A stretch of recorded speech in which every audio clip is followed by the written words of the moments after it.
Hello and welcome back to MyFinJourney. Today we have the pleasure of having Danny DelVecchio with us.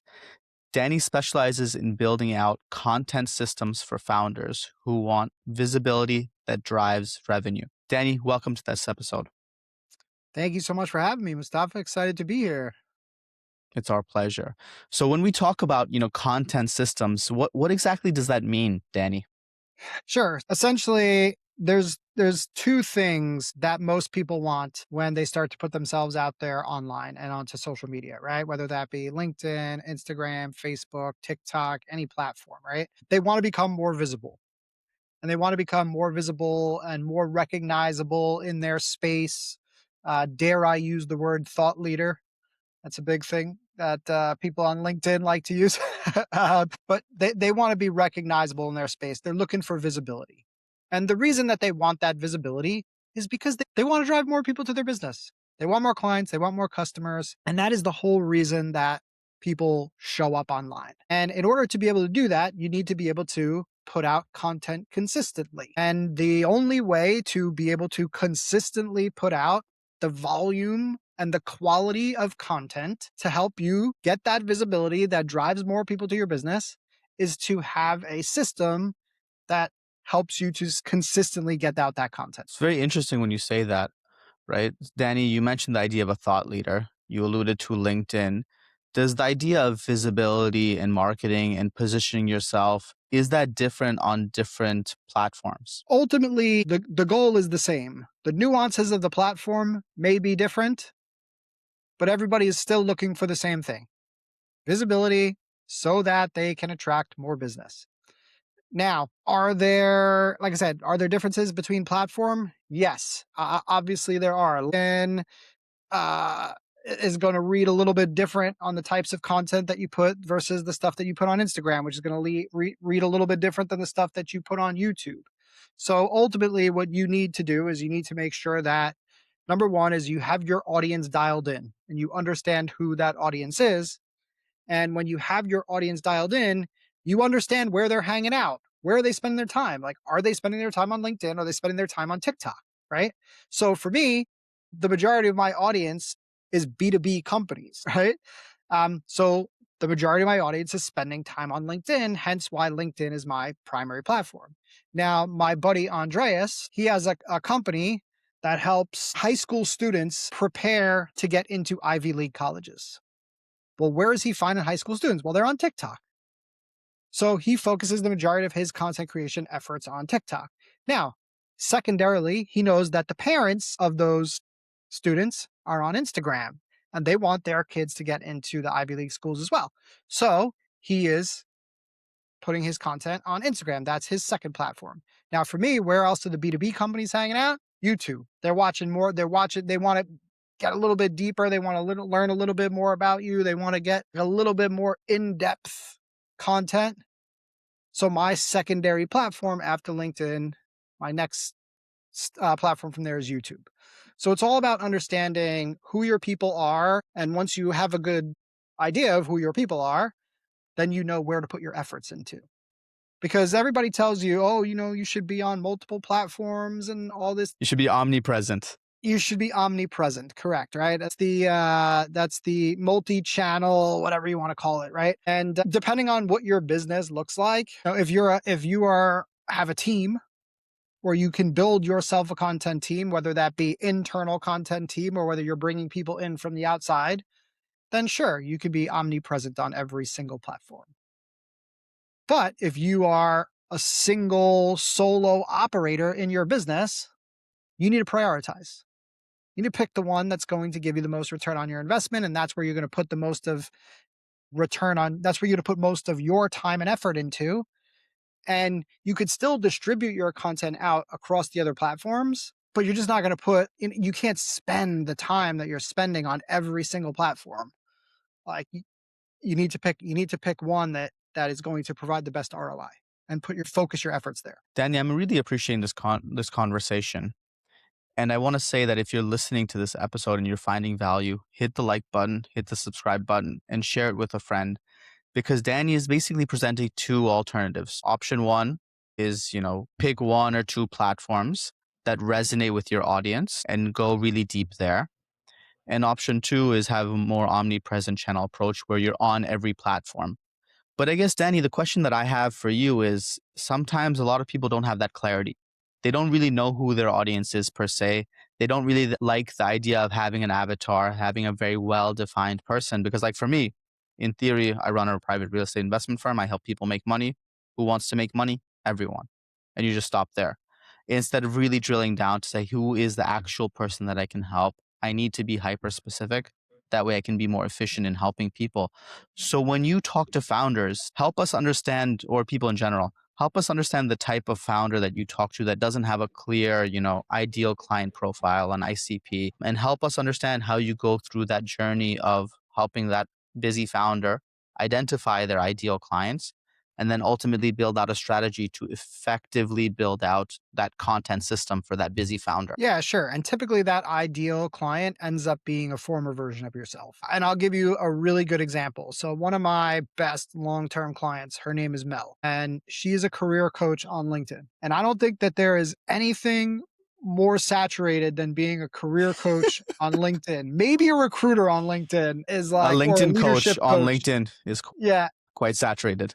right. It's about as saturated as you get. But Mel is interesting because Mel focuses in on a very specific individual for her career coaching.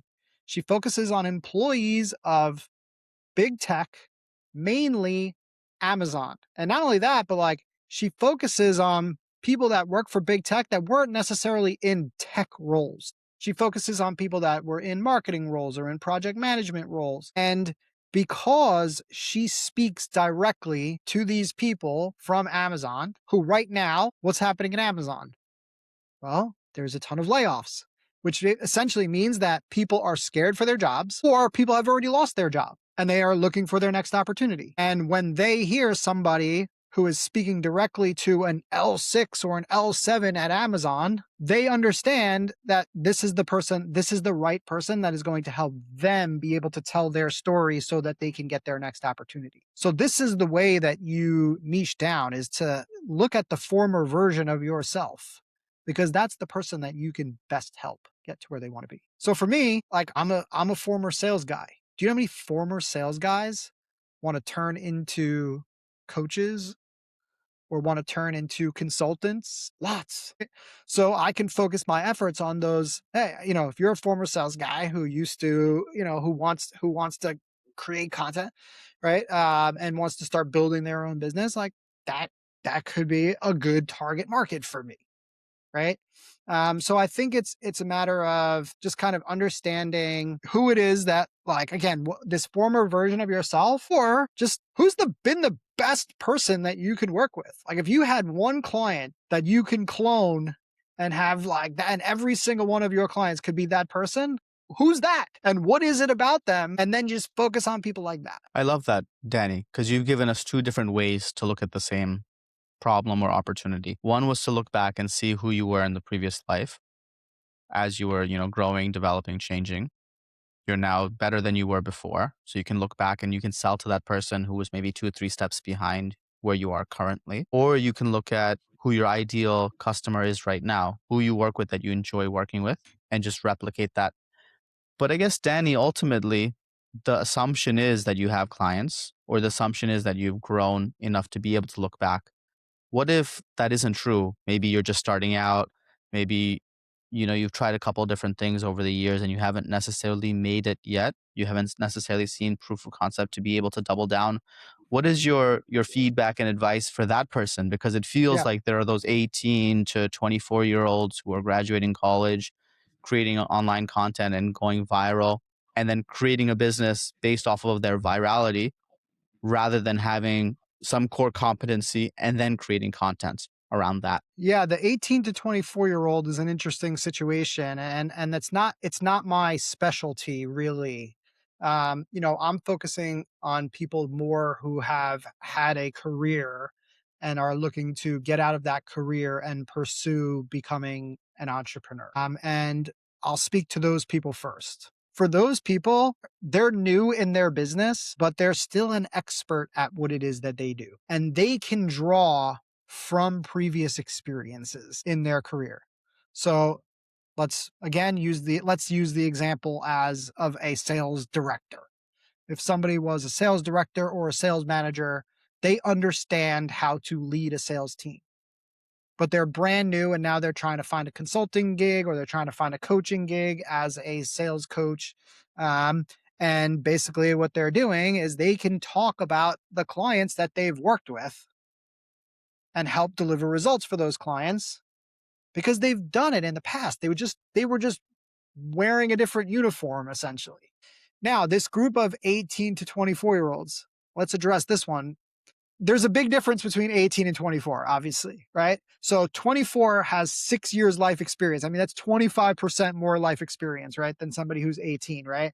So obviously within that time frame, there's some more life experiences that these people can draw from, right? But it has to be these people, it has to be something that they were good at. They have had some success at something. So if they were somebody who figured out how to create content and go viral on social media, and maybe it was because they were good at gaming, or maybe it was because they were good at music, or maybe it was because they were artistic or whatever, right?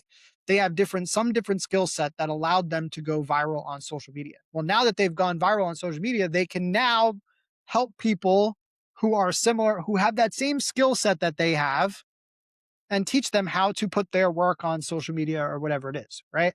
So everything needs to come from your experience. If you have no experience and you're just like, I'm going to start from scratch trying to figure out how to do something, that's an interesting social media place.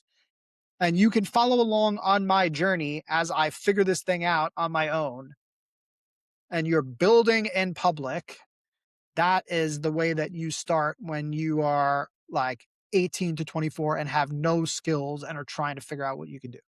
And is that a valid strategy in your opinion? Is it Sure. really that easy, or is everything, easier said than done?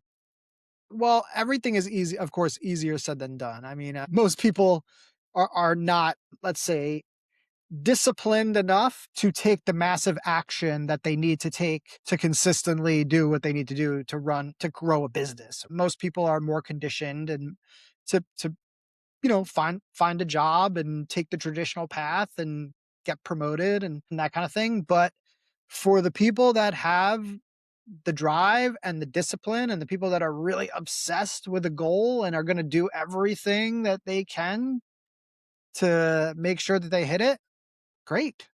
They're good. They're good to go. They're going to do what they need to do, and they can literally build from nothing. So I hear what you're saying there, Danny, and I guess I want to dive a little deeper because it feels like you're saying success is inevitable if you show up and do the work, but maybe most people don't show up and do the work. Yeah. A bit Success sobering. is So let's just let that inevitable. That's exactly what I'm saying. Success is inevitable if you consistently show up and do the work.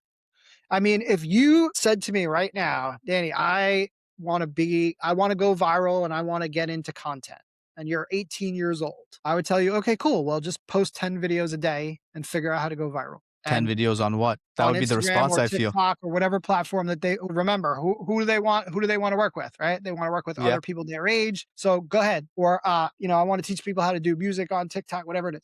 Okay. So go and post 10 videos a day on TikTok or on Instagram. And then once you figure it out, now you've got a business that you can go and tell people and instruct and teach people how to do it. If Now, you Danny, you if would. you post Mhm. 10 times a day and you do that for an entire year, like I don't think that there's any chance that you don't, go viral. And sure, of course, like, are you going to make mistakes? Are you going to, make some bad decisions along the way? Yeah, absolutely. You will. Right.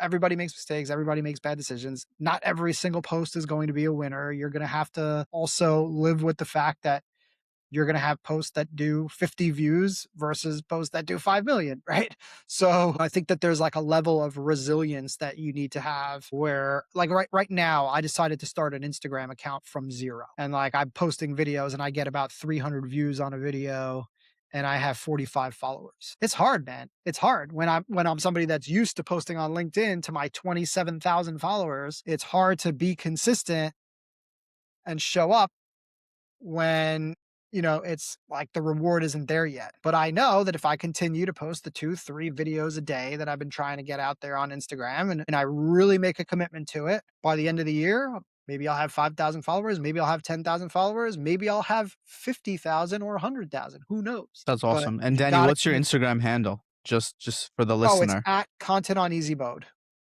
Beautiful. So we'll which is add the that name to of the my description. business. Yeah.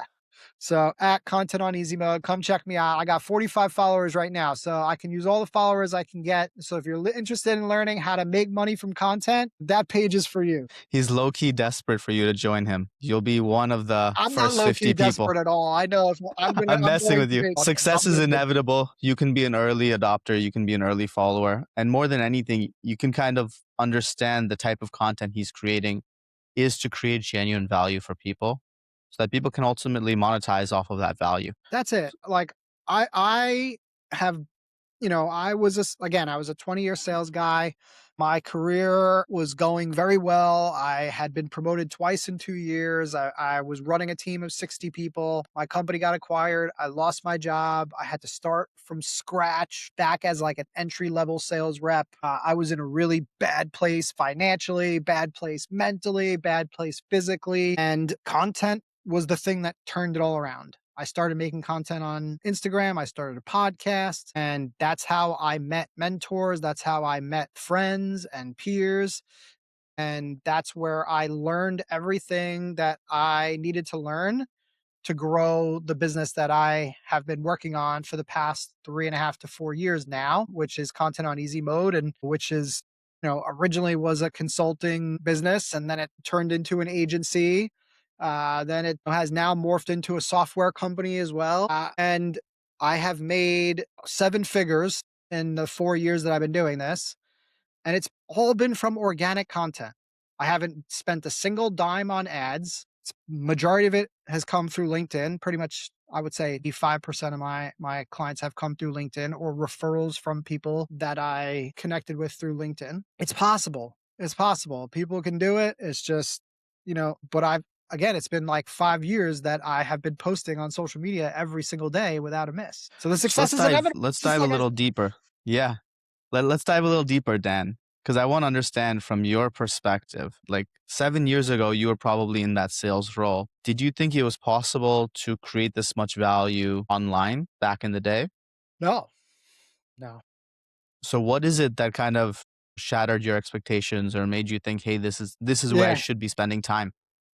So it's interesting because I had something big that I didn't even realize how big it was. So back in 2015, I started a podcast. Somewhat of an early adopter in the podcasting space, right? 2015. I mean, obviously there was people that were doing podcasting in like '08, '09 or whatever. That's when it started, but I was still pretty early to the game. When I started my podcast, it was a hobby, wasn't trying to make money off of it or anything like that. And what I realized is in order for me to get people to listen to my podcast, and again, even though it was a hobby, I still wanted people to listen. I'm like, I'm doing this thing. I want I want people to listen to it. So I learned that, there's two different ways to market a podcast. Is either pay to play, right? Or organic reach. And organic reach is mainly done through social media. So I started promoting my podcast through social media.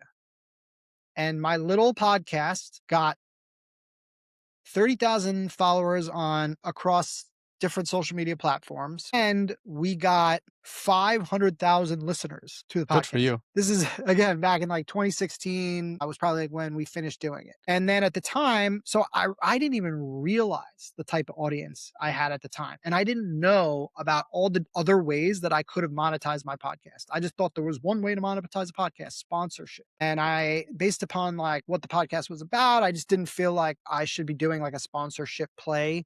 So I didn't realize that there's affiliate marketing. I didn't realize that there was communities. I didn't realize that there was Patreons and all these other things that I know now. Had I known at the time, I probably would have been able to significantly monetize that audience. And then I just turned that podcast off. My co-host quit on me. I decided to try to keep it going and turn it into an interview show. And it was, I had gotten promoted at work. I was doing a lot of traveling at the time, and I couldn't keep up with, being able to consistently book the interviews. And So I just put the podcast on the back burner and walked away from an audience of 500,000 people. I realized, later on, I'm like, man, like what would have happened had I like stuck with that podcast, right? But on the other hand, everything that I learned in doing that podcast is everything that I took with me into creating my business. Good for you. So that Good for was you. so that turning point that you're talking about, it was the podcast, man. It was getting started getting getting putting content out online. So I want to dive deeper on this, Danny, if you don't mind. And if it's a painful subject, just tell me. No, I'm an open book. It doesn't matter how painful it is. Hit me. I appreciate it. I appreciate it. Oftentimes I run into people and they tell me their stories, stories like this, sometimes, sometimes even worse. And it just screams to me that you don't know what you don't know, right? So it felt like you learned a lot today that had you known previously, you would have probably monetized very aggressively or grown the podcast very aggressively. For you today, when you're talking to people who are starting a podcast, let's say they're in their first year podcasting, maybe they have, on YouTube, under 500 subscribers, maybe on Spotify and all these platforms, under 500 downloads a month, whatever metrics you want to give, right? What would your recommendation be to them? To not worry about the numbers. It's not about the numbers. It's What is not it about? about getting more subscribers. It's not about getting more downloads. It's not about getting more views. It's about getting the right people. Because if you have the right people, you have the chance to sell to that's 500 people that you have the chance to sell something to. So by right people, you mean the right listener, not necessarily The the right right interview audience. guest. Yeah, Okay. absolutely. Like your podcast right here. Like, this podcast is geared toward who do you gear this podcast towards? I would say like investors, early stage investors or no? No, I would say just professionals who are looking Professionals? to learn about money, learn about wealth, learn how to make money and grow. Learn okay, cool. So, again, you've got your audience dialed in. You're bringing on guests that speak to that audience, that are relevant to the goals that these people have in their businesses right now. And if you have an offer for these people, that's a good offer that's going to help them get to whatever goal it is that they want to get to, then it doesn't matter. I mean, yes, it's always good to continually be consistent and bring in more people, but if you can put the numbers aside and just keep going, the numbers are going to grow. Like it's just like I was talking about before, the consistency, it's inevitable. The numbers will grow. The more you do, the more the numbers will grow, right? So just keep at it. Keep going, be valuable, but make sure that you're gearing the podcast to the right people who could potentially want to do business with you. Now, Danny, when do you feel like that advice breaks? In the sense that when do you feel like an individual needs to reassess their life and say, hey, I'm putting energy into the wrong tasks and I need to kind of pivot? Well, if you're doing something that's not working for an extended period of time, then you need to make adjustments to it. So maybe the adjustment is I'm doing this podcast and I'm bringing on people and like they're getting really good value, but I never talk about how I can help them. Well, maybe I need to make that pivot and start talking a little bit more about how I can help these people. Or, I'm only doing interview episodes. Well, maybe I need to start doing some solo episodes so that people can have feel like a deeper connection to me. I'm getting everybody else's thoughts and ideas and opinions on here. Like, I wanna share my own ideas and thoughts on opinions, like, a little bit more, and I wanna do it in this type of setting, and you know what? Chances are, that's probably a little bit uncomfortable for that person, right? Who's only done interviews, it's never done, a solo podcast for. The chances are it's gonna be pretty uncomfortable. Well, you know what? That's the thing that's gonna be most uncomfortable is probably the thing that's gonna help you get the business, right? I love that. So, if if you are in something like if you are just continuing to do the same thing and like it's comfortable for you, it's time to explore like, okay, I got to do the next thing that's going to make this a little bit uncomfortable. But also going to take me to the next level. So, Danny, I know you mentioned that you oversaw over 60 salespeople. I know you mentioned the transition from sales to LinkedIn. It felt like LinkedIn was more learning by doing and then really optimizing and improving and scaling. And now we're talking about the idea of, positioning yourself so that you're a little bit uncomfortable, really growing from that uncomfort and really figuring out how to create value and then monetize. For you, Danny, when you look at those salespeople that you were mentoring and managing, when you look at those founders that you build content systems for, how important is it for an individual, a person, whether they're a founder, whether they're an employee, how important is it for them to have clarity on themselves, know areas that they don't actually want to work on, but maybe that they need to work on to be more successful, however they define success? And how have you been able to help people do that? Yeah, I think it's extremely important to understand for people to understand like where they draw the line. Right?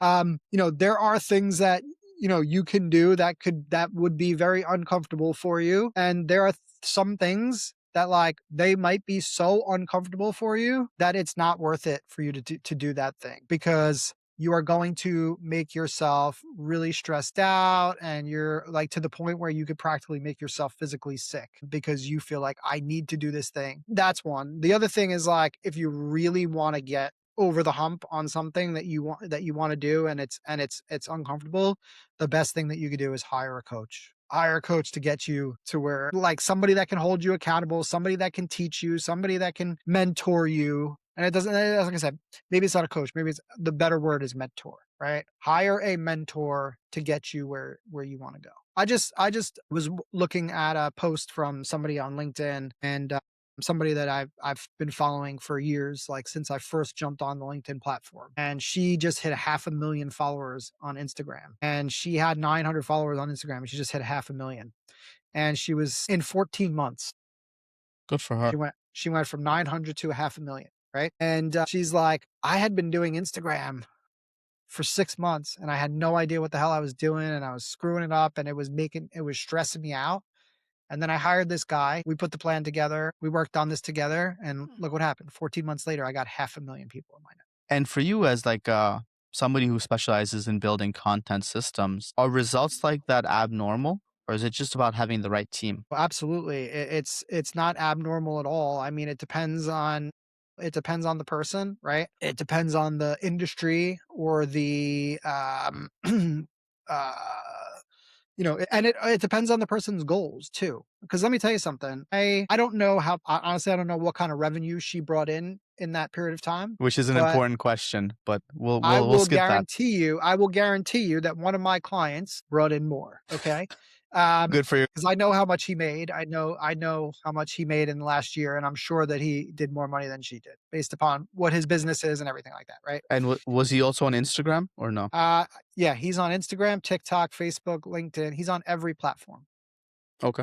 Now, she has 500,000 followers on Instagram. He doesn't have 10,000 followers, I think, combined across all those platforms. Okay. She gets 50,000 views, 100,000 views, whatever on a post. This guy, Phil, he doesn't get anything. He gets 200-300 views. Maybe, sometimes even less. And is it that it's But just a higher ticket offer? Is it just more quality views in terms of the right ICP? What is it from your it is that perspective? it is that he's playing a different game. She is Wha playing a game of aware of going she's playing a game where she's going broad, whereas Phil is playing a game where he is going narrow. And Phil runs a marketing company for home service businesses. That's what he does. So he focuses only on home service businesses, plumbers, HVAC contractors, electricians, that type. And he only works with companies that are doing over $1 million. And he is the elite person in that space. And he's the elite person in that space because he's been putting content out for 3 years. We started doing video like 2.5 years ago for him. Right. And the first big thing that happened was there's a company in his industry that it's a CRM that's very specific for his industry. Well, they kept seeing his videos and they're like, man, this guy's really good. And you know what? They made him a brand partner. And he goes out to Vegas once a month and creates content in their studio. And that helped him grow his visibility in that space. Then he landed an opportunity to be a headliner at a conference for home service businesses. Well, guess who else was the headliners at that conference? Cody Sanchez and Gary Vaynerchuk. So you got Cody Sanchez, Gary Vaynerchuk, and Phil. And that obviously also helped elevate him in that space. So it's kind of what I was talking about before, which is the visibility that drives revenue. Now her visibility is huge. It's huge, it's broad. She's talking to a more of a solopreneur crowd, whereas Phil, he is narrowed down on one specific type of person. And when they see the results that he's getting for his clients, it's an obvious no-brainer for them to reach out to him. And he's just constantly out on social media talking about it multiple times a day. He posts like 3, 4, 5 times a day on multiple platforms. The majority of the people are coming through LinkedIn and YouTube. Those are the top two, which makes sense. B2B companies, right?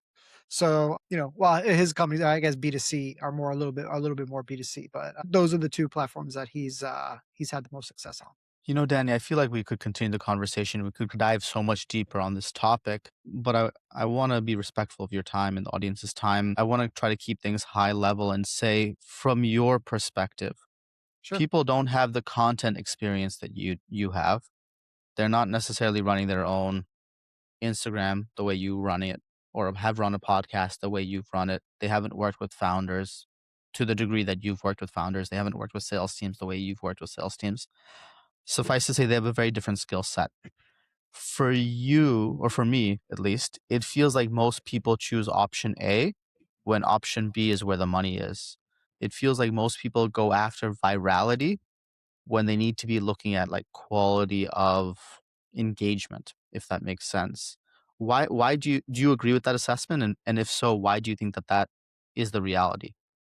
Because it's really hard to put out content and not get views. Like emotionally, it's hard. Yeah, it's hard on it's mentally on you. Like when you put out like I mean, and even me, and I've been doing this for 6 years, right? And Uh huh. I know that the most important thing is that my content is bringing in clients.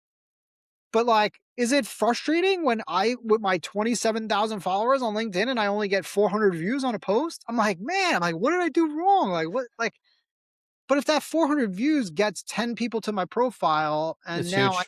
that's 10 people that I can have a conversation with and potentially move into my services, right? Or like start qualifying for a lead. So you kind of look at it completely different. So the hardest part though is for people to separate that. It's really hard to like understand that like, hey, I'm gonna sacrifice like the number of people that are seeing my thing for the right people that are seeing my thing. And it's like it takes a little bit of training, and it also takes like a very like strong mental strength, I would say, in order to be able to handle that. And again, and the only thing that makes it easier is when you start seeing clients. I love how you summarized that. I love how you talked about mental resilience and mental strength. I'll share a bit about myself. Like, I run a private real estate investment firm. I manage over $67 million of investor capital, all from social media, most of that from WhatsApp. Typically on a year to year basis on LinkedIn, I'm raising, seven figures on LinkedIn. Now, from my perspective, it's exactly what we talked about. You just put in the reps. You don't know where the capital is going to come from, and you don't really care because it's just optimized for value that you're creating for people. And if they decide to invest, if they're actually your ICP, if it's the right person, great. And if it's not, that's also great because the goal was just to create amazing content. From your perspective as a creator of content systems, do you find that it's only about that 20% of content that creates the 80% of virality, or that, 20% of content that creates 80% of your customers? How do you look at it? Because sometimes in the space when you're working with founders, it might feel like they're perfectionists where everything needs to be perfect because it's reflecting their brand and their public image. Yeah. This is definitely where where a system comes in. We're having a system that is going to be able to consistently get you out high quality content in a short period of time, and then just like sticking to the system and trusting the system. It's like, this is my system. I'm going to stick to it. I'm going to trust it. And when I need to make adjustments, I'm going to make adjustments. And I think that's and then again, and then having that mental strength to say, hey, 95% of my posts are going to flop. 95, it's like you said 80/20. I think it's like 95/5. Like 95% of your posts are gonna flop. But the 5% that do, like, they're gonna bring you leads, they're gonna bring you views, they're gonna bring you whatever it is that you're trying to accomplish. They're gonna accomplish that. Um, Now, are there people that go viral every single time? Yeah, there are, you know? But that is such a rare situation, and, it takes a lot of those people that who go viral every single time, they ate it for, that they were Lo- in that lo- 95.5. longer than we have. Yeah, they were in that 95.5 range that I was talking about for probably a year or so before they got to that point where it was like, "I'm going viral every time." Yeah, that's awesome, Danny. No, good for them. Danny, I've loved the conversation. I've loved the insight you've shared. If somebody is listening to this episode and they're curious about getting started, they're curious about learning more, what is the best way for them to reach out to you? Yeah, best thing is to follow me through LinkedIn. You can find me on LinkedIn, Danny DelVecchio. If you go to my profile, you won't miss me. I look exactly like I do right now. So it's very easy. It's very easy to find me there. Or if you wanted to check out more about our company, Content on Easy Mode, that's what we do. We help people grow their visibility online so that they can land more clients and land the type of clients that they really want to be able to work with. So you can check out contentoneasymode.com, or again, just connect with me through LinkedIn. That's awesome, Danny. So what I'll do is I'll include those links in the show notes. Thank you so That much. way the audience can take a look. Once again, guys, thanks for joining us. A lot of what Danny's talked about, from my perspective, it's not common in the market. Sometimes what people are doing isn't what you should be doing. If you're following 80% of the people, you're going to get the same results as them, which probably means you won't have enough for retirement. It probably means you're one in three people who's making over 250K, but is living paycheck to paycheck. There's so many financial gaps. And that's the point of this podcast, is to say like, hey, there's the way people are doing it, and maybe there's the right way. And then maybe there's your way, and part of that is really understanding what Danny was talking about today, understanding yourself, having a bit more clarity, and then ultimately just positioning yourself so that you can grow 1% every day. Once again, guys, this was Mustafa with MyFinJourney. Until next time, bye.